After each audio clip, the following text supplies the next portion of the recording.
This week's book is this, Choose Your Own World by Edouard Roditi.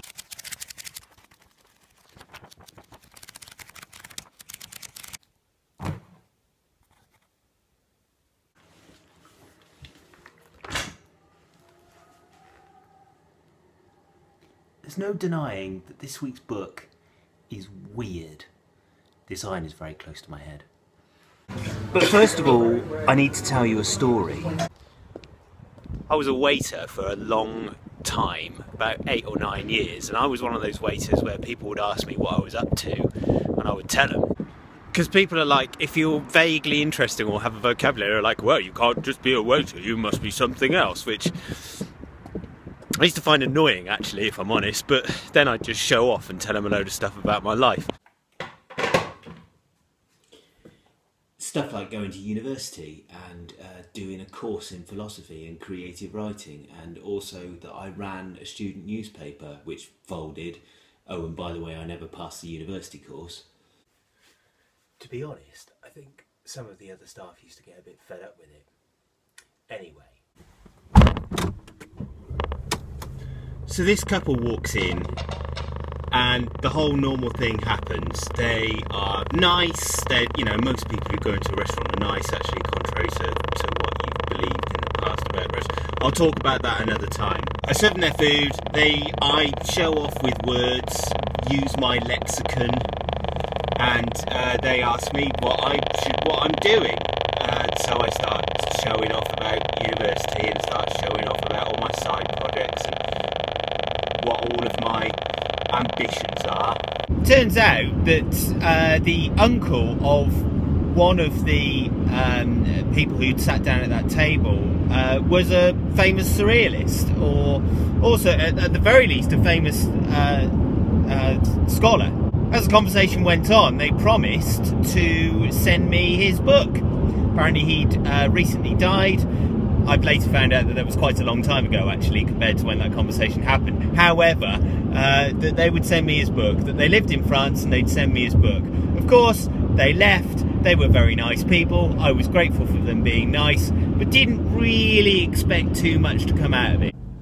So a couple of weeks go by. And as I said before, I'm not really expecting anything. And then this arrives.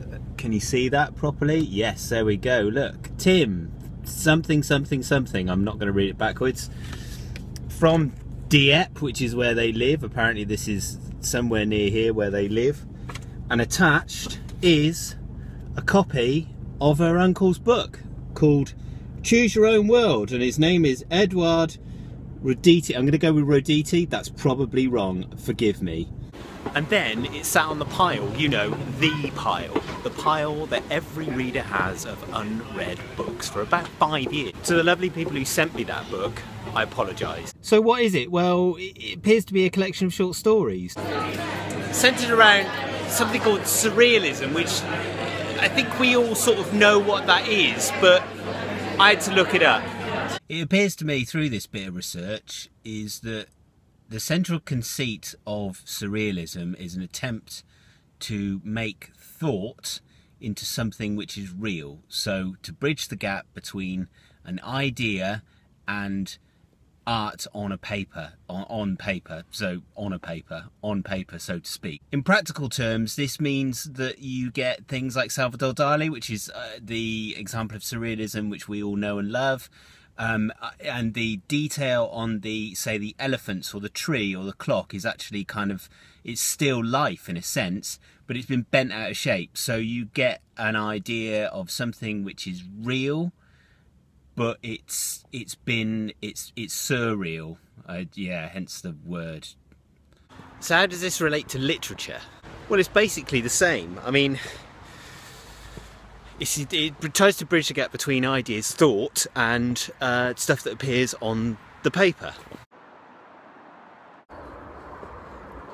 So you get ideas like this, where it's about bottling time, where they tried to save time by bottling it, which is a surreal idea when you think about it. Like, what is time? It's an abstract concept, but it's also something kind of real. So why not bottle time?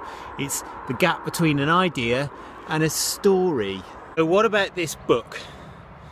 I think I was unfair to it when I said it was a collection of short stories. It's not a collection of poetry either. It's a collection of ideas. Now, to begin with, I thought that this was a bit of a weakness. I thought that it was meant to be a collection of short stories, but actually the more I thought about it, the more I realised that I just didn't get it, and that actually, when you think about the definition of surrealism, i.e. a difference between the paper and stuff that appears in the mind, this is like a collection of word paintings. That's a terrible, terrible, terrible term. No one ever say that again. Here's the thing, like, I came to this conclusion because I got to the end of the book and there is, hang on, there is this, it's called a colophon. I've probably got that wrong.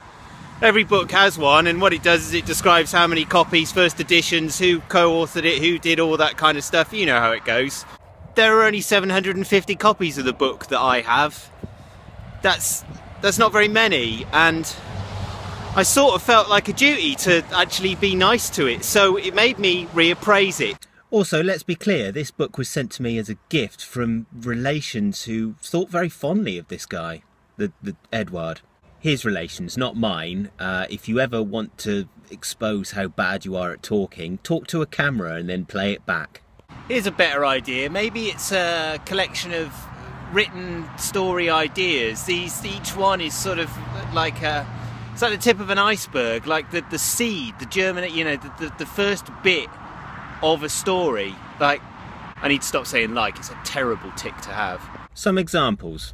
So here's a story about the fable of, well, it's a biblical fable. It's told about war, the futility of war, as the title explains, but it's from the point of view of someone reporting on flies, I think. So flies versus snakes, and how they all fight with each other. And then there's a germ in there as well. Here's a story called How to Live in Your Own Ear, which I think sort of explains itself, really, doesn't it? Here's a story about poo. Now, this book, as I said earlier on, well, I didn't say that earlier on, but this book was written towards the end of the author's life. So there are 3 or 4 common themes. The first common theme is wanting to forget the past, or worrying about forgetting the past, or forgetting the past but it making no difference. Theme number 2 is not really needing anything, being able to subsist on not a lot at all. Theme number 3 is solitude, which is, I guess, what, yeah, well, yeah, I mean, it sort of speaks for itself, really, doesn't it?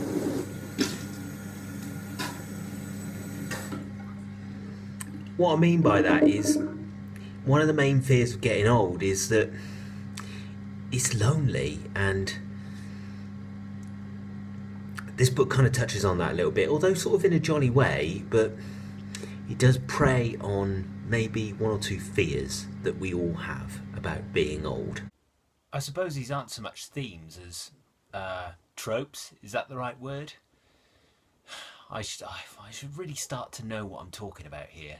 The last theme slash trope slash, I should probably look it up, is food being delivered. In a lot of the stories, a lot of the ideas, I guess we're going to go with that as a thing, isn't it?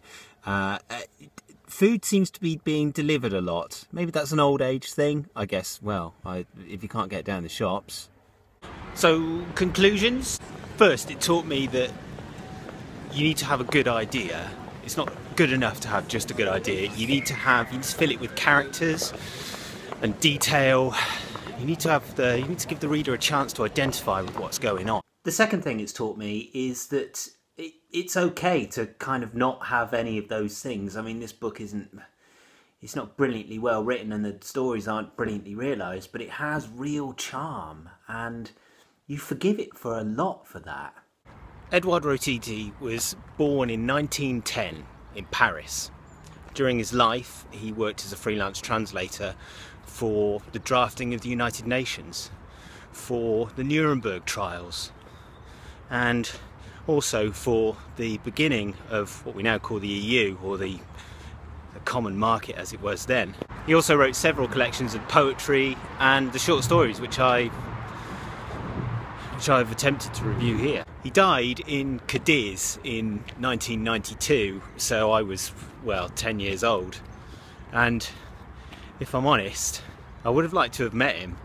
I mean, obviously when I wasn't 10, I mean, all I would have wanted to do then was watch Star Trek with him, which is Incidentally, probably the same thing as I'd want to do with him today, is watch Star Trek with him. I mean, that's all I really want to do with everybody I meet anyway. So thank you, Charisse and Stephen, for introducing me to your uncle. I think he's awesome. As usual, the last word goes to the author themselves. This short story is called The Advantages of Habit. I live in a house that is always growing or shrinking. It sometimes has over 100 huge rooms, or even more than I can ever count or explore, and then it can also become overnight a small one-room shack. I often forget something, a book that I've been reading, or my wallet full of money, in one of its many rooms that I can never find again if I go back to seek what I've mislaid. But everything that I've ever lost turns up again, though generally in a new room that I can't remember ever having seen before. A long time ago I was still confused by having to live in such a home, but one becomes accustomed in the long run to anything and everything. Now nothing could convince me that I might have been happier elsewhere. And that, as they say, is that.